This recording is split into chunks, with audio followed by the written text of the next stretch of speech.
जहाँ पर कर्म है वहाँ पर भक्ति नहीं है। कर्म होता है इंद्रियों के आधार पर और भक्ति होती है आत्मा के आधार पर। यह विवेक, यह ज्ञान, यह बोध, यह रहस्य हमें आपको मिला है। हम लोग भली भांति इस चीज को समझते हैं कि कहाँ कर्म है और कहाँ भक्ति है। हम लोग कर्म करते हैं और समझते हैं कि भक्ति कर रहे हैं। कर्म का संबंध हमारी इंद्रियों से है और भक्ति का जो संबंध है हमारी आत्मा से।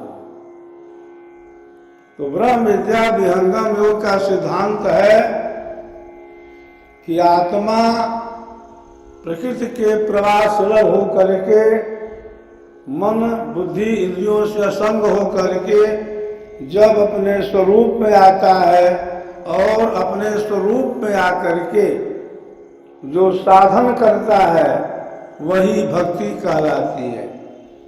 और उसी भक्ति से हम संसार के बंधन से अलग होते हैं, संसार के आवागमन से छूटते हैं।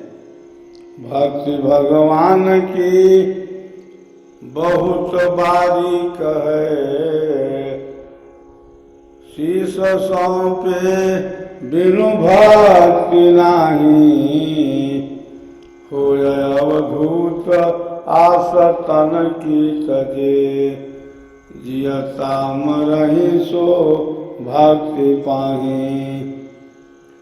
नाचना कूदना ताल को पीटना, रानी वा खेल की भक्ति नाही, रैन दिन तार निर्धार लागी रहे, कहे मुनीन्द्र तब भक्ति पाही। तो भक्ति जो विषय है बंधुओं आत्मा का विषय है। आत्मा भक्ति करता है और जो भक्ति आत्मा के द्वारा होती है उसी भक्ति से सद्गुरु के प्रकाश में हम संसार के बंधन से भी अलग होते हैं और हमें तभी मुक्ति भी मिलती है। यह जो चक्र है आवागमन का, यह जो चक्र है 84 का, अनादि काल से जीव के साथ चला रहा है। इसी भव बंधन से हमें दूर होना है। हमारे भव बंधन को अगर कोई काटने वाला है तो वह एकमात्र सद्गुरु है। सद्गुरु पीव जीव का रक्षक, तासे करहु मिलाना जी, जिनके मिलहि परम सुख उपजे, पावहु पद निर्वाणा जी। सद्गुरु हमें बार बार संदेश देते हैं, उपदेश देते हैं, लेकिन फिर भी हम सो जाते हैं। आवश्यकता है जागरण की, आवश्यकता है अर्ध से ऊर्ध्व में आने की, तभी जो है जीवन क्या है और हमारा स्वरूप क्या है इसका हमें अनुभव होगा। हम अविद्या में अंधकार में नहीं जीने वाले हैं। हमें आवश्यकता है प्रकाश की, लाइट की। पड़े अविद्या में सोने वालों, खुलेगी आंखें तुम्हारी कब तक। शरण में जाने को सद्गुरु के करोगे तैयारी तो कब तक। गया वो बचपन खेल में, चढ़ी जवानी वो 4 दिन की, समय बुढ़ापे का अति कठिन है, ऐसे पड़े रहोगे अनादि कब तक। ये गजब है तेरी चित्र सारी, मिली है तुमको मनोहर नारी, बढ़ी है दौलत की एक खुमारी, रहेगी ऐसे ही जारी कब तक। पड़े अविद्या में सोने वालों, खुलेगी आंखें तुम्हारी कब तक। सदगुरु का संदेश यही है, सदगुरु का उपदेश यही है कि हम अनादिकाल से माया के प्रपंच में फंसे हुए हैं और उसी बंधन से हमें निकलना है। बंधन का भी कई स्वरूप है, कहीं बंधन कर्म का है, कहीं बंधन जड़ चेतनता का है, कहीं बंधन अज्ञानता का है। कर्मन की अज्ञान की जड़ चेतन की ग्रंथ, बंधन में सब जीव हैं तीन प्रकार की ग्रंथि। तो सदगुरु जो है ग्रंथियों को काटता है, ग्रंथियों से हमें अलग करता है और हमें अपने स्वरूप की पहचान कराता है। हम सभी एक ऐसे आधार से जुड़े हुए हैं जो आधार हमारे सदगुरु का है। हमारे सदगुरु ने जीवन के अंतिम काल में कहा था कि मैंने इस धन को बहुत तपस्या से, बहुत परिश्रम से प्राप्त किया हूं। आज ये ज्ञान हम सबके लिए बहुत सुलभ हो गया है, लेकिन हमारे अमर सदगुरु ने इस धन को, इस ज्ञान को बहुत परिश्रम करके, बहुत तपस्या करके प्राप्त किया है। और प्राप्त ही नहीं किया है, सारे संसार के सामने चुनौती दिया है, उद्घोष किया है, कहा है कि मैं 17 वर्षों की कठोर साधना के बाद ब्रह्म विद्या विहंगम योग के चेतन साधन के द्वारा सदगुरु के प्रकाश में प्रभु को प्राप्त किया हूं और तुम्हें भी प्राप्त करा दूंगा। तुम्हारा जो आवागमन है मिटा दूंगा, तुम्हें परमात्मा से मिला दूंगा, तुम्हारी चेतना को ऊर्ध कर दूंगा, तुम्हारा जो बंद कपाट है, तुम्हारी जो ब्रह्म नाड़ी है उसको खोल दूंगा और मैं तुम्हें परमात्मा से मिला भी दूंगा। ऐसी घोषणा, ऐसा उद्घोष बंधु आज तक किसने किया है? किया है एकमात्र हमारे अमर सदगुरु ने। 100 से अंकित है तिरुनामा, 10 से दया करो बिनु दामा, 100 से फिर नहीं मिलत शरीरा, 100 से सूरत होय बलबीरा। हमारे जो सदगुरु सदाफल जी महाराज हैं, इनका ज्ञान चेतन है और भक्ति का आधार चेतन है। हम चेतन हैं और परमात्मा भी चेतन है। चेतन गुण, चेतन क्रिया, चेतन सब व्यवहार, चेतन परमानंद है, चेतन शब्द आधार। हम सभी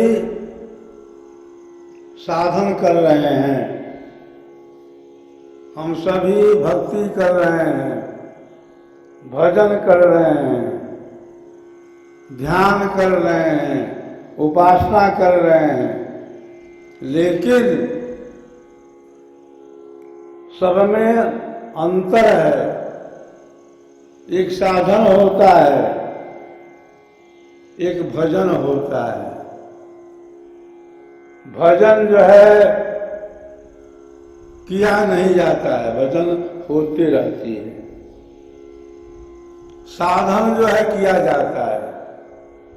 भजन करो निस दिन टूटे न तार, हृदय कमल से चला एक तारा, गगन महल में करत झनकार, भजन कर निस दिन टूटे न तार। भजन में होत आनंद आनंद, क्या जपो सोहम सोहम। इस शरीर का दो भाग है, एक पिंड है, एक ब्रह्मांड है। तो गर्दन का जो ऊपरी भाग है इसको संतों ने ब्रह्मांड कहा। इस ब्रह्मांड के अंदर तरह तरह के शब्द हैं, तरह तरह के प्रकाश हैं, तरह तरह की ध्वनियाँ हैं।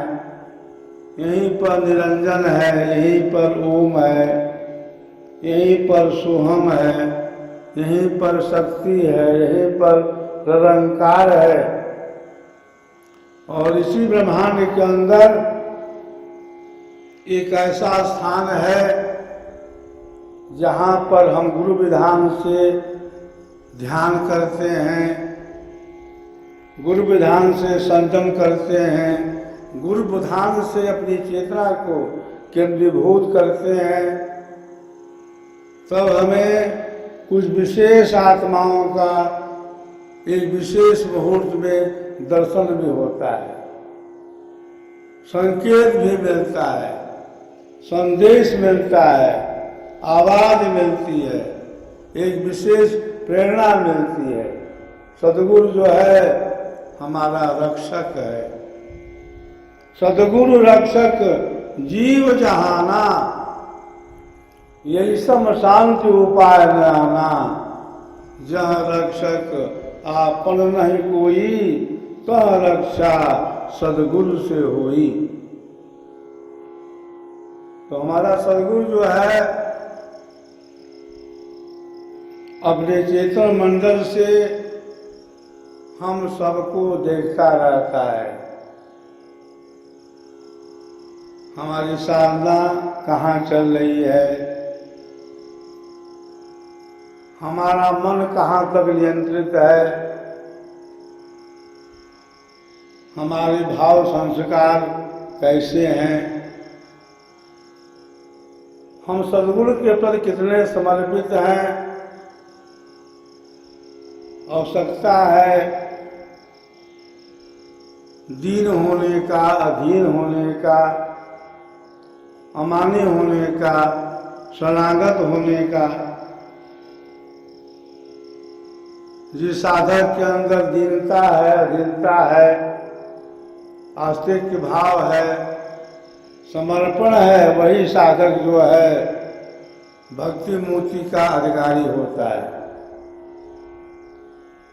हम सभी चाहते हैं जीवन में एक शांति, एक परिवर्तन। यह तभी होगा जब हम स्वर वेद से जुड़े, स्वर वेद का स्वाध्याय करें और प्रतिदिन सुबह शाम ब्राह्म मुहूर्त में ध्यान करें। ध्यान में हम बैठते हैं लेकिन मन जो है ध्यान में नहीं बैठता। मन को ध्यान में हम कैसे बैठाएंगे? यह तभी संभव है जब हम सद्गुरु से प्रतिदिन प्रार्थना करें कि हे प्रभु, हे सद्गुरु, मेरे मन को स्थिर करो। साधन में हम बैठते हैं लेकिन मन जो है साधन में नहीं बैठता। वहाँ पर आवश्यकता है सद्गुरु की विशेष दया की। सद्गुरु की विशेष दया से ही साधन में मन टिकता है, स्थिर होता है। तभी यह जीव अनुभव करता है कि हमारा क्या अस्तित्व है, हमारा क्या स्वरूप है। स्वरूप निज चीनी के बंध जग तोड़ी के अपने लोक को चलो भाई। तो सोधी अष्ट चक्र को जाओ ब्रह्मांड में, शून्य में ज्योति जहाँ जगमगाई। चाचरी भूचरी अगोचरी छाड़ दो, उन मुनि खेचरी पार जाई। रंकार ओंकार सोहम छूटे, शक्ति को त्याग सत शब्द पाई। पोल उघारी के मकर डोरी धरो, ब्रह्म विभु द्युति को देख जाई। वाही को मिलिया ताप जग छूटिया, मुक्त होया आनंद पाई। कहें सदा फल भेद दुर्लभ लहे, कोटि में जौहरी एक पाई।